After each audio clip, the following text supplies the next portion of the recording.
All right, how's it going? Thanks for tuning back into the channel. This is going to be a video pretty much about my golf game, but also something that is super important for you guys to focus on at the start of the season. And it's something that I think everybody, especially amateurs most importantly, should do before you start the season of golf. Obviously, it's getting a little bit warmer here in the national capital.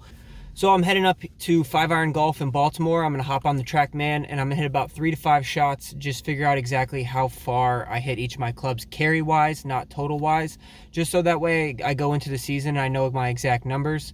So that's pretty much it. That's pretty much the overview, and I'll talk about how I go through my gapping test and possibly how you can go through your gapping test, but let's dive right into it.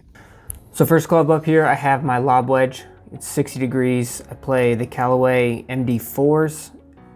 I was hitting it roughly about 108 yards on average. So this was the first time I have swung a golf club in just about 4 or 5 weeks. So obviously a lot of this was still getting a rhythm and getting my tempo down right and just getting base numbers here. So I'm gonna kind of just talk over like what's in my bag throughout this video. And we'll kind of figure it out as we go of what types of clubs I hit, the things that I try to work on. Obviously, I don't have all the shots in here. These are only just some of like the select ones that I have picked. I'm not perfect, so there's definitely going to be some off hits, but for this video's sake and for time's sake, I have not included them in this video.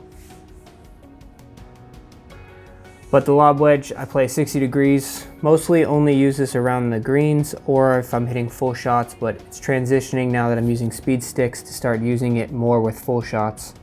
There's a couple of those. Next up, I have my sand wedge. I play a 54 degree sand wedge. It's a good gapping for me. It used to be my everything club with all of my short pitch shots, my low flighted wedge shots. I was averaging just about 123 yards.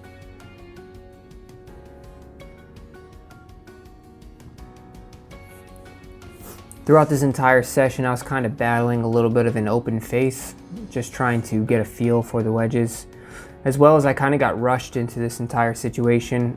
I had a booking time for the TrackMan for an hour and a half, but there was a lesson that got bumped into my slot, so I was pretty much told I have 30 minutes, and then I was getting moved off the TrackMan, so I kind of was thrown into this and just started ripping shots, and I wasn't able to do this in the normal pace or function that I would like to do it in.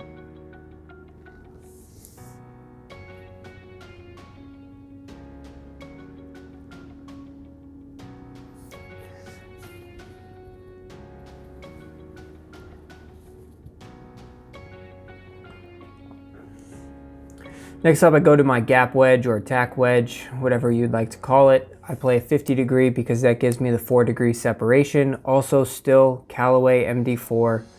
Was averaging just about 134 yards. Now, when I get towards my regular season and I start hitting more tempo swings and everything starts falling into place, my swing is in the right spots, I'll get my smash factor up a little bit and these numbers will separate a little bit more.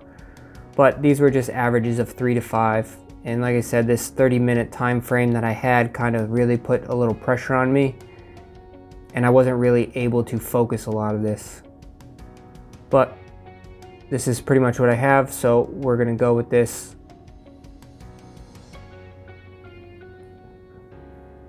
Next up, we got the pitching wedge. It's 46 degrees. With all of my irons, I play the Mizuno MP20 MMCs, all the way from pitching wedge to 4-iron. So that'll be consistent. They're a smidge of a stronger lofted, but they're more of like a natural lofted for a modern day.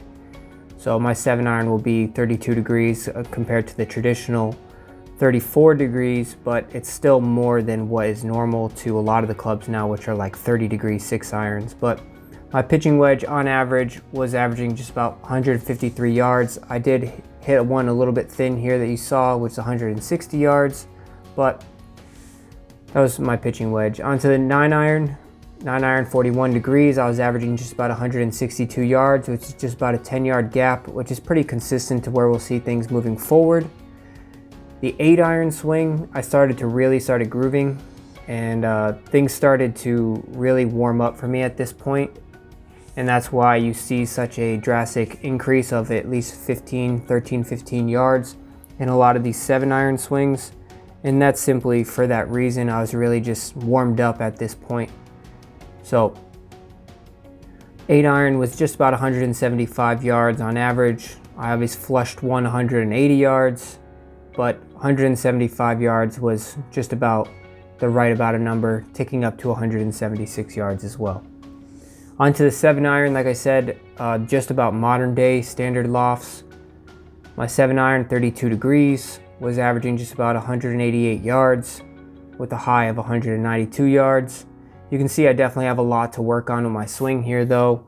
My hand position on the club was a little bit lower than I'd like, and you can always see one of the most important things is to orientate yourself. I have an alignment stick on the ground so I know which way my feet are. So that's very important when you go and doing these things, because you could potentially, your numbers can drastically change depending on how your setup is, whether you're setting up for a fade or whether you're setting up for a draw. So you always want to orientate yourself to where you are and what is straight. Moving on to the 6 iron. 6 iron is 28 degrees. Still Mizuno MP20 MMCs. I was hitting that at 201 yards. I was not able to hit too much. I only was able to hit one 5 iron shot, and it was averaging 212 yards. And this was when I was really starting to get pressed for time here. I was hitting a 4 iron, 220 yards, and I wasn't able to hit my 2 iron, but I usually only use my 2 iron for like a utility club off the tees to find fairways. But I was, and I do know that I carried that just about 230 yards. That is the Mizuno MP20 HMB 2 iron. So all my clubs are Mizunos for iron wise. 3-wood, I use the Callaway Flash, and I really, once again, only use it off the tee or if I'm going into a long par 5. But off the tee, I usually carry it about 255 yards, and those are the numbers that you'll see here, just about 255, with a little bit of a miss hit every once in a while going lower. Driver, I use the Epic Flash Sub-Zero at a 10.5 degree, and I average that carry-wise at 281 yards.